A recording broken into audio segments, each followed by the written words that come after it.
बात्या भय। आईएमडी कहिला एई मासरे हुए बात्या। लोकंक मनरे पशिला छनका।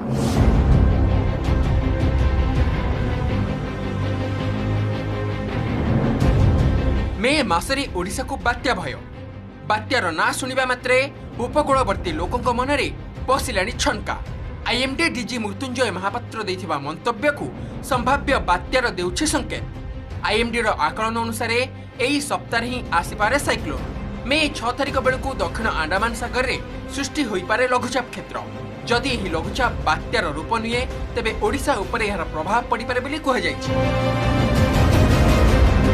आउ बात्या कथा सुनिले समस्तक छाती धड़ धड़ होउछि। बात्या को एड़े दे हब नाही। एई सीजन रे बात्या हेई थाए, तेणु आम कंटिन्यूअसली निरवच्छिन्न भाव में यार आकलन जारी रखिछु।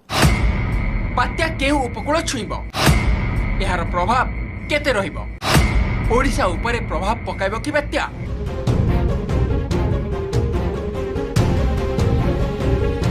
वर्तमान स्थिति रे बात्या संपर्क रे विशेष पूर्वानुमान करिनी पाणीपाग विभाग। समुद्र रे लघुचाप क्षेत्र सृष्टि हेबा परे बात्या नै पूरा सूचना दिया जो बोली कहा जायछि।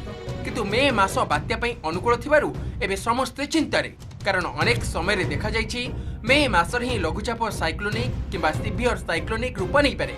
तेणु वर्तमान समुद्र रे सृष्टि होउतबा लघुचाप जदि साइक्लोनिक रूप नेबो तेबे ओडिशा उपरे केते प्रभाव पकाइबो से नै भी वर्तमान सुधा कोनोसी पूर्वानुमान करिनी पाणीपाग विभाग। हेले बात्या हेले उपकूल ओडिशा रे अधिक प्रभाव पड़िबो बोली कहा जायछि। मे मासरे काहेकि हुए बात्या? अक्टोबर नुहे एनिकी मे मास आसिले ओडिशावासी मनरे पशुछि बात्या छनका। कारण लगातार 3 वर्ष हेलानी राज्य को मे मासरे बात्या विपत्तिर सामना करने पड़ुछि।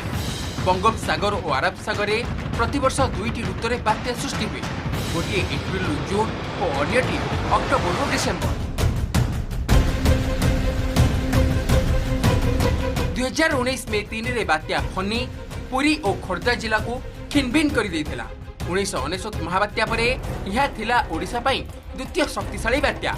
मे 20 2020 रे बात्या अम्पन पश्चिमबंग रे लैंडफॉल करथिले भी बालेश्वर और भद्रक केन्द्रापड़ा रे व्यापक क्षयक्षति घटाइथिला। तेबे पाणीपाग वैज्ञानिक मतरे मौसुमी आसिबार पूर्व मास और मौसुमी जीवार पर मासरे अधिक बात्या हुए। सेप्टेम्बर अक्टोबर मासरे हेउतबा बात्या अधिक घनीभूत हेउतिबारु अधिक शक्तिशाली हुए। तेबे किछि वर्ष हला मे मासरे बड़ बड़ बात्या आसुछि। एहा पछरे प्रमुख कारण हेउछि जलवायु परिवर्तन और ग्लोबल वार्मिंग बा विश्व तापमात्रा वृद्धि। तेबे वर्तमान सुधा चलित मासरे आसिबाकु थिबा बात्या संपर्क रे कोनोसी स्पष्ट सूचना मिली। Bureau report OTV. जिंदगी ने फिर से जिंदगी से मिला दिया मुझे।